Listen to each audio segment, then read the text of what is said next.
기본적으로 우리 은하에서 외부 은하 A하고 B를 관측한 결과이고 우리 은하에서 관측한 A, B의 시선 방향은 90도를 이룬다. 이에 대한 설명으로 옳은 것. 대신 A와 B는 허블 법칙을 만족하고 허블 법칙을 만족한다라는 말이 무슨 말일까? V는 HR을 만족한다 이 말이지. 그럼 후퇴 속도는 거리에 비례한다. 이때 허블 상수값을 집어넣으면 이퀄이 성립된다. 이게 허블 법칙이에요. 그러니까 이걸 만족하는 조건에서, 그러니까 저 두 은하 모두 다 동일한 허블 상수값에 따라서 거리와 후퇴 속도가 비례하게 나타난다라는 말이에요. 그러니까 전제를 이렇게 깔고 시작을 해야 돼. 왜냐하면 실제로 관측을 하면 각 은하마다 허블 상수값이 조금씩 달라요. 알겠죠? 그런데 이 전제를, 자, 후퇴 속도 구하는 공식 이거 말고 또 뭐 하나 있었지? C 원파장분의 파장, 관측 파장에서 원파장 뺀 거. 그거 이렇게 쓰지? 얘를 이렇게도 쓰고 다 같은 말이야. 그치? 그러니까 지금 여기에 나와 있는 기준 파장이 원파장이고 람다 제로, 관측 파장이 저기서 말하는 람다 값이에요. 그리고 광속도 줬어. 빛의 속도가 광속이에요. 광속도 줬고 기준 파장, 관측 파장 나와 있으니까 거리도 구할 수 있고, 그쵸? A와 B의 은하들의 거리도 구할 수 있고 다 구할 수 있대. 해볼까요? 자, 허블 상수값을 구하세요 라고 되어 있습니다. 뭘 가지고 구하실래요? 후퇴 속도를 구하면 허블 상수값을 구할 수 있지. 그러니까 이 두 개를 가지고 후퇴 속도를 구하고 거리가 나와 있으니까 허블 상수값을 구할 수 있어요. 표정은 저게 뭔 소린가 하는 표정인데 다 이해하고 있는 거죠?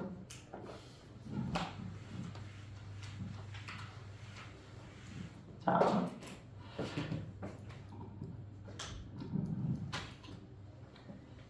참 여기 쓰기도 해요. 여기 쓰요. 안 보이네. 내가 안 보이지?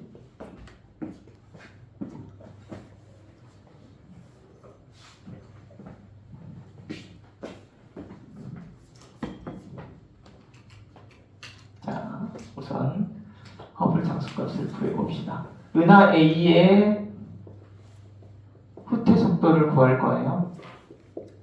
은하 A 후퇴 속도는 광속에다가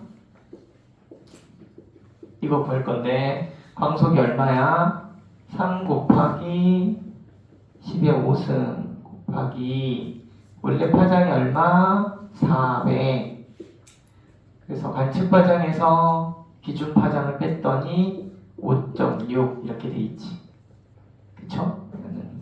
두 개 털고 그러면 3승 4, 1은 4 4, 4, 16 1.4 그러면 맞니?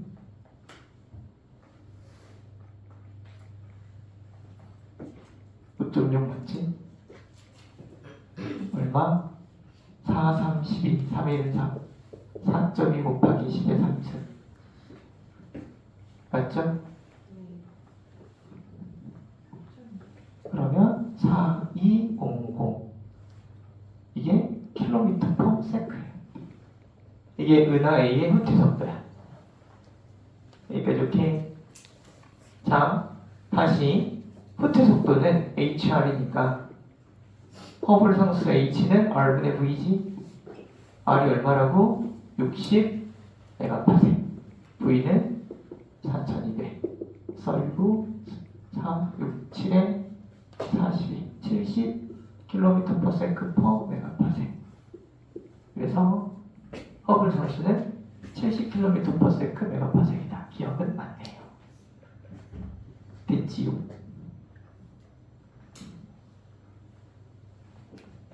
오케이? 자, 그 다음에 여기서 보면은 은하 A를 관측하면 기준 파장이, 자, 은하 B에서는 기준 파장이 600짜리가 606.3이 된다고 했거든. 근데 은하 A는 기준 파장이 400짜리만 체크했는데 은하 A의 기준 파장이 600일 때는 관측 파장이 얼마였느냐라고 이야기를 한 거지. 그치? 자, 그런데 후퇴 속도 자체가 HR이니까 실제 후퇴 속도가 이거지. 거리가 멀면 후퇴 속도 값이 커. 후퇴 속도 값이 크다면 델타 람다 값이 크겠지. 동일한 기준 파장이라면. 그죠? 자, 그러면 우리 B의 거리만 구하면 돼요. 그죠? B의 거리가 뭔지 모르는데 B가 A나 A보다 먼지 가까운지만 체크를 하면 되겠지. 그쵸? 지금 무슨 말인지 알고 있죠?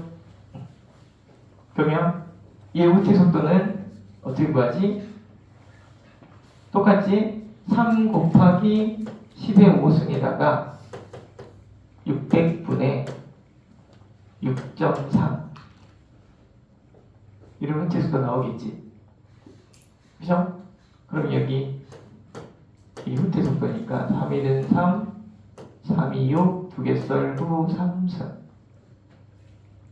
그죠?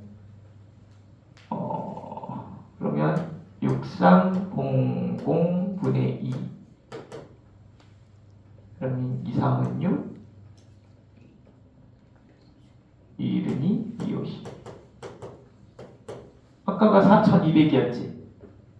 은하 A의 후퇴 속도는 4200km/s고 은하 B의 후퇴 속도는 3150km/s니까 후퇴 속도가 은하 A가 빠르다는 이야기는 은하 A가 훨씬 멀리 있다는 이야기지.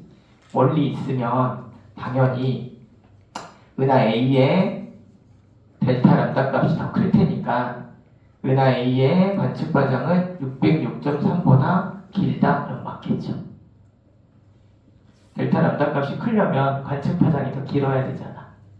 동일한 600 나노미터 기준으로 이야기를 했을 때 은하 A는 후퇴 속도가 더 빠르다는 이야기는 거리가 더 멀다는 이야기니까 은하 B보다 멀리 있으면 델타 람다 값이 훨씬 커. 파장의 변화량이. 그래서 606.3 나노미터보다 길다 그럼 맞아요. 그래서 기억도 맞고 니은도 맞고 이렇게 이야기를 합니다.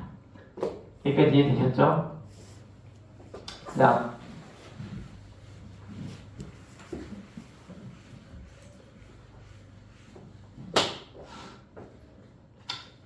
3150 나왔잖아. 우리 여기 거리를 구해볼까요?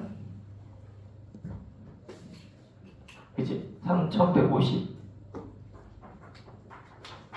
후퇴 속도가 3150인데 아까 허블 상수가 얼마였지? 70이었어. 70 곱하기 R이 되겠지. R은 70분의 3150이야.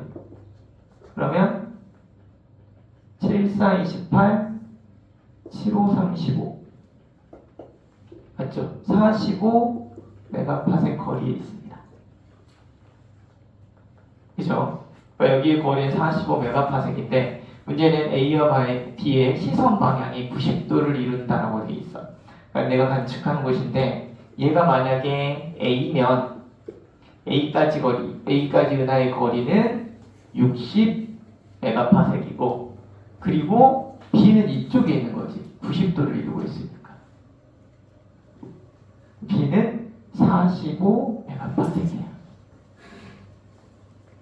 오케이? 여기 산수 했는데. 75.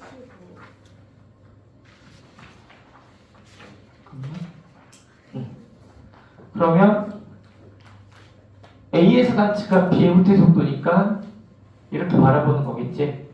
요 거리가 얼마냐? 피타고라스 정리로 푸세요. 여기가 75 메가파섹이다.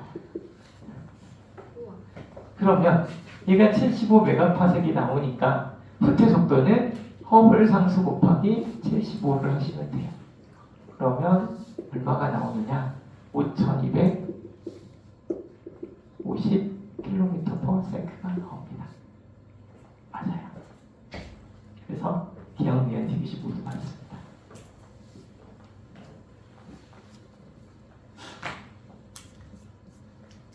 그럴 수 있겠죠?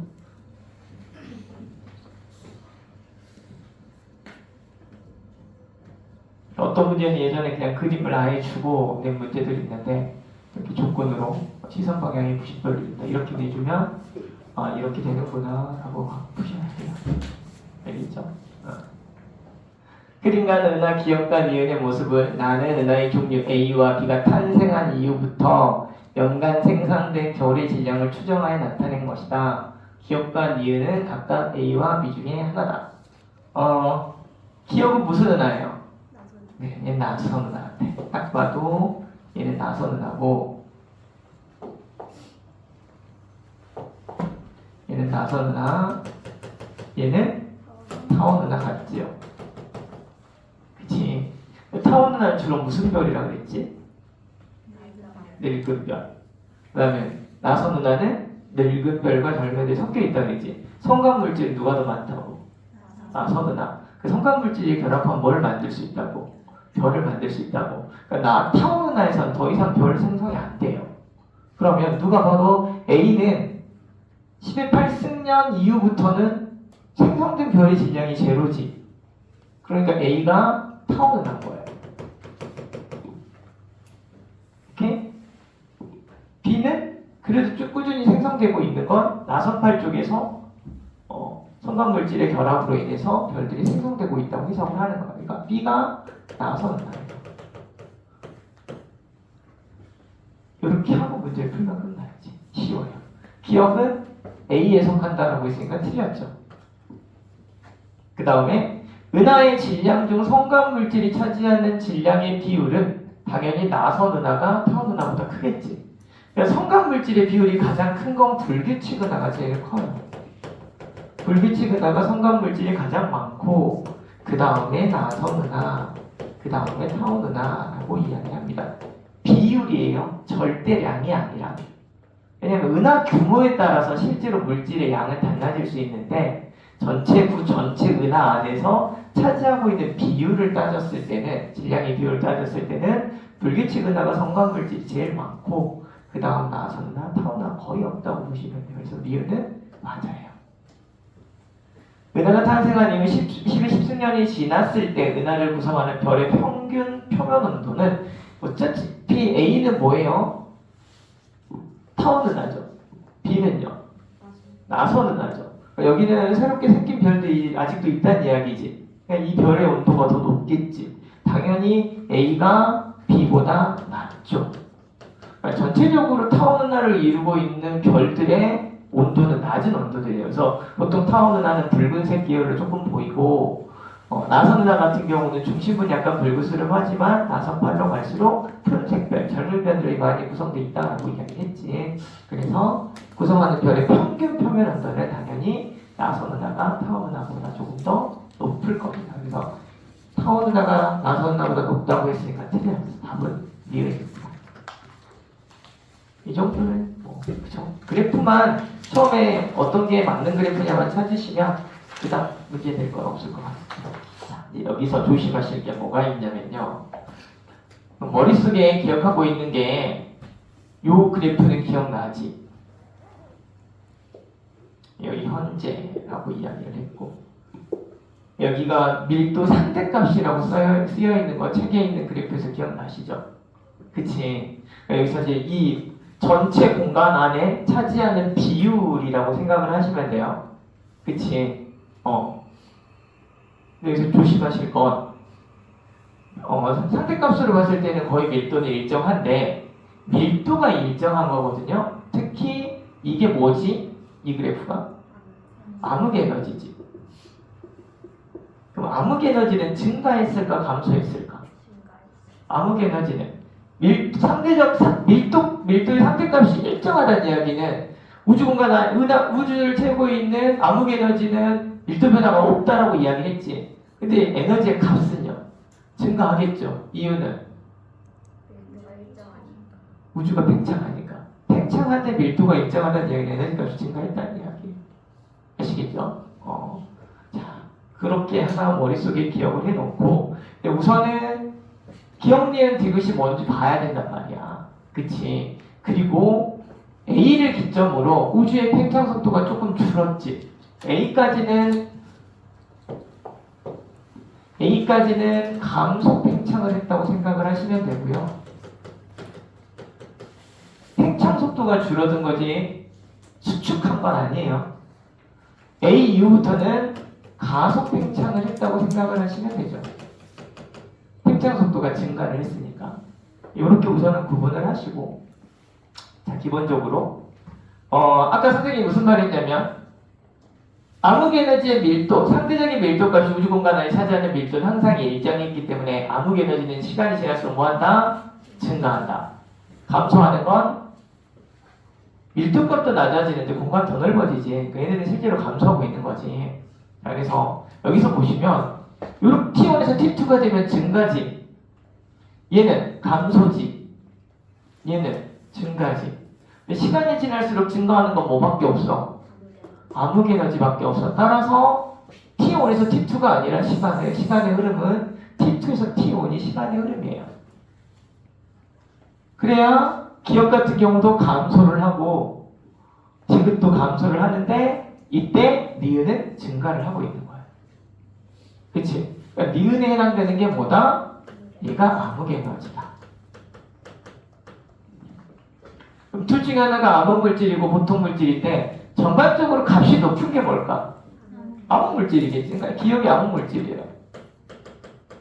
왜냐면 보통 물질이 암흑 물질보다 많은 적은 없어.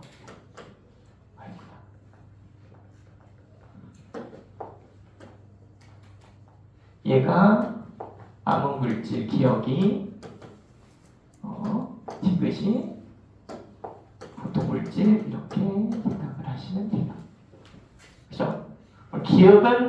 기억과 니은 두 개는 물질이니까 당연히 기억은 질량을 가지고 있다. 맞지? 그 다음 T2 시기는 A 시기보다 나중이다. 그럴까? A 시기보다 나중이 아닐까요? 이유는 아직 T2일 때는 어때요? 에너지 값이 더 적지. 에너지 값이 적고 물질 값이 더 많다는 이야기는 팽창보다 수축이 조금 덜 바랄 때. 그러니까 감속 팽창을 하고 있다라고 보시면 돼요. 그래서 틀렸어요. 그죠? 그러니까 T2는 이보다 앞서 시기라고 보시면 되고, 우주 배경 복사는 A 시기 이전에 방출된 빛이죠. 다 지우신가? A 시기가 지금으로부터 100억 년도 안 된 상태잖아요. 그 우주 배경 복사가 방출된 거는 언제부터?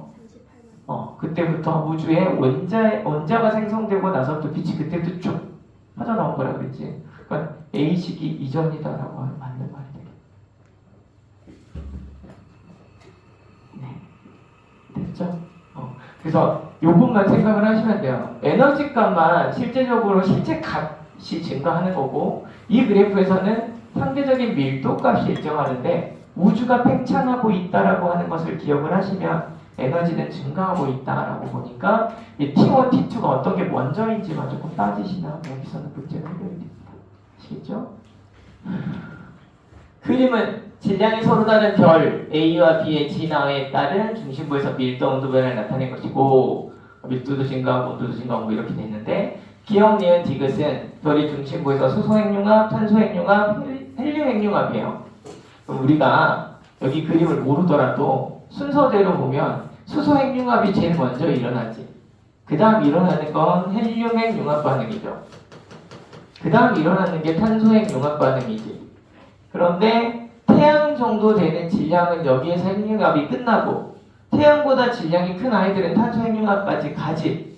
그럼 여기 A 그래프의 곡선은 여기에 핵융합 한번 일어나고 핵융합 한번 일어나고 핵융합 한번 일어나니까 누가 봐도 얘는 질량이 큰 애 거고, B 같은 경우는 얘 일어나고 얘 일어났는데 그 다음은 탄소 핵융합이 일어나지 않고 쑥 이렇게 밀도값이 줄어들 거란 말이야. 고성이 됐을 거니까. 그러니까 누가 봐도 B는 질량이 태양 정도 되는 아이 라고 생각을 하면 되고, A는 태양보다 큰 아이 이렇게 생각을 하면 돼요.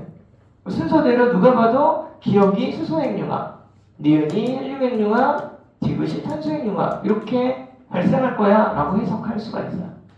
그래서 별의 중심부에서 헬륨 핵융합 반응이 시작되는 밀도 온도 조건은 기억이 아니라 니은일 확률이 높고요. 그죠? 니은이겠지? 수소 핵융합 일어난 이후에 헬륨의 그 중심부는 훨씬 더 온도도 높아지니까. 별의 중심부에서 수소 핵융합 반응이 시작될 때 중심부의 밀도는 A가 B보다 작다.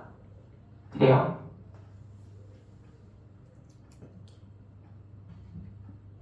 별의 중심부에서 수소 핵융합 반응이 시작이 돼요. 중심부의 밀도는 A는 질량이 태양보다 훨씬 큰 아이들이지. 얘네들이 실제 크기 대비로 따지면 밀도가 훨씬 더 작게 나오거든요. 그래서 A가 B보다 작다가 맞고요. 니은이 답은요? 그죠? 네. 이해가 작아요. 중심부에서 수소 핵융합 반응이 시작될 때 중심부의 밀도는 A가 B보다 작고, 별의 탄생 이후 별의 중심부에서 밀도 온도가 니은에 도달할 때까지 걸리는 시간은 A가 B보다 짧지. 니은에 도달했다는 이야기는 거성과 초고성이 됐다는 이야기지. 헬륨 핵융합 반응을 시작을 했으니까.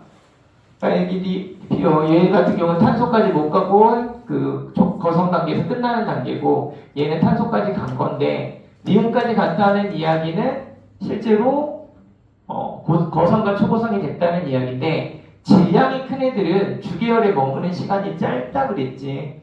그러니까 걸리는 시간은 A가 B보다 짧습니다. 그래서 틀렸어요. 다른 어느 외계행성과 중심별 공통질량 중심으로 공전할 때 나타낸 것이다 라고 되어 있습니다. 자, 그럼 계산 한번 해봅시다. 지구가 이쪽 방향이에요. 자, 그런데 시선 속도가 플러스라는 말은 무슨 말일까요? 멀어지고 있다요. 그치? 속도가 빨라진 거니까. 나로부터 멀어지고 있다가 시선 속도가 플러스 값이 나오는 거예요. 지금 문제는 T일 때의 그림이야. 이 중심별과 행성. 근데 T일 때 시선 속도가 플러스 값이지. 그러니까 이 별은 나로부터 뭐하고 있다? 멀어지고 있다. 그러니까 이렇게 가야 멀어지는 거지. 그러니까 행성은 이렇게 오겠지. 손만 잡고 도는 거니까. 그래서 공통질량 중심에 대한 행성의 공전 방향은 니은이에요. 자, 세타 값을 구해야 되는데 잘 보세요.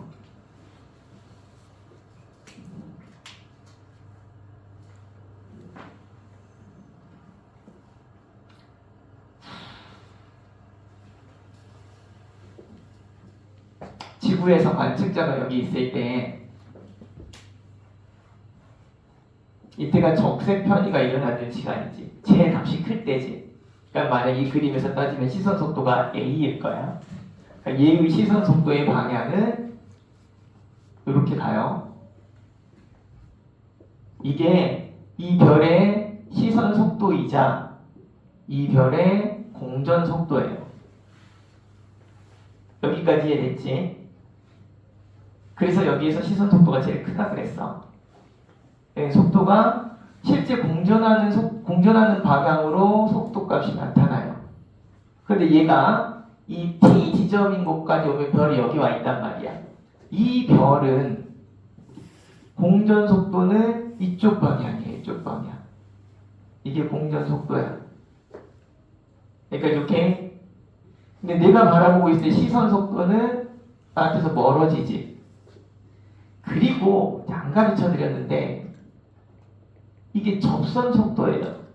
실제로는 이 별이 공간으로 이렇게 가고 있잖아. 순간 속도가, 방향이. 내 실제 좌표에서는 뒤로 갔다 아래로 가는, 뒤로 갔다 아래로 가는, 이렇게 두 개로 분산된 속도가 나타나요.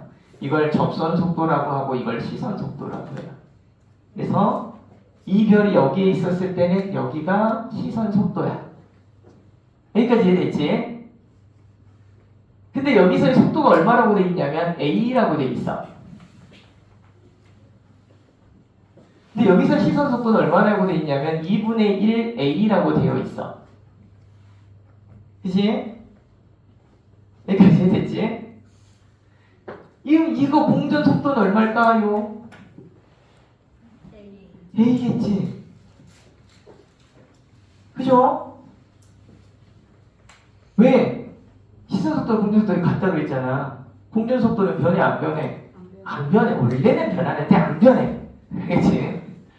자연 상태에서는 변해요. 완전 원운동을 하지 않고 등속 원운동을 안 해.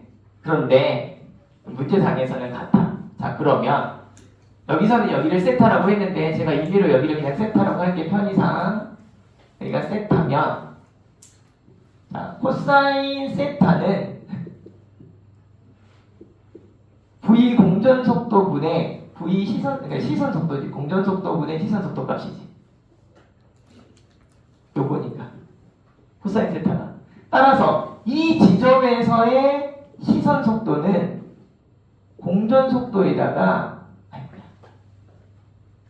코사인 세타 값을 곱한 거라고 생각하시면 돼요. 이해되셨죠?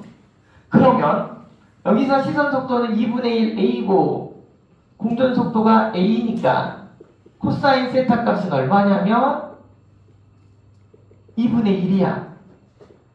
이때 그럼 세타는 얼마일까요? 60도가 되겠지. 그러니까 이 각도가 60도다. 근데 우리는 뭘 구하냐면 이 각도를 구하래. 그러면 이게 뭐야? 평행선이니까 여기가 90도잖아. 접선이니까. 그럼 여기가 몇 도일까요? 30도지. 그럼 여기 몇 도야? 30도네. 따라서 세타 값은 얼마다? 30도다. 맞아요.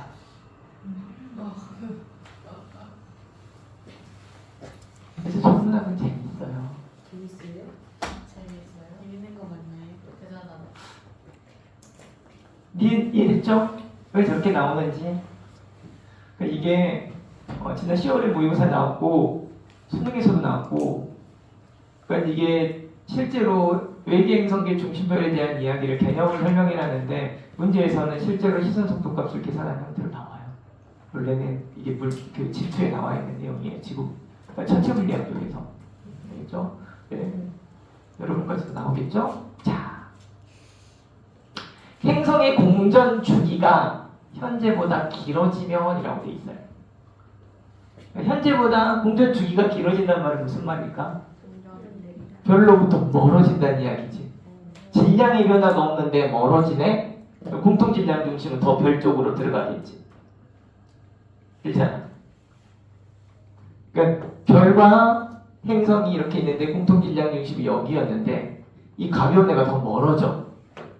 그러면 공통 질량 중심이 한쪽으로 더 들어가요. 그러니 A는 감소하겠죠.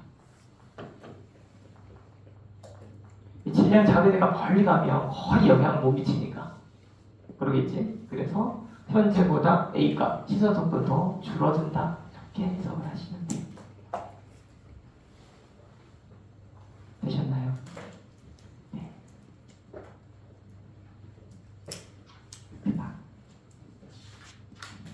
자 이제 시작이야. 근데 A가 시선 속도 변화예요? 아니 시선 속도 값이에요? A 값이 시선 속도 값, 속도 값. 아 별의 움직임이 좀 더 줄어든다 이 말이야. 시선 속도 값이 크다는 이야기는 많이 움직인다는 이야기인데 적게 움직이면 시선 속도 값이 줄어들겠지. 근데 시선 속도 값은 저희가 관측할 때 별이 어디 있냐에 따라서 달라지는 거 아니에요? 근데 이 시선 속도 값이 커지려면 행성의 질량이 커져서 공통 질량 중심이 밖으로 나오던가 행성이 별 근처에 있어야 되거든. 영향을 미쳐야 돼. 이 행성의 질량에 의한 중력이. 근데 공전 주기가 길어졌다는 이야기는 공전궤도 반지름이 멀어졌다는 이야기잖아. 그럼 이 가벼운 행성이 이 별에 영향을 못 미치는 거야. 그럼 이 별의 움직임이 줄어들겠지. 별의 움직임이 줄어들면 우리는 시선 속도를 거의 측정을 못하니 같이 줄어든다라고 해석을 하는 거야. 이해되세요?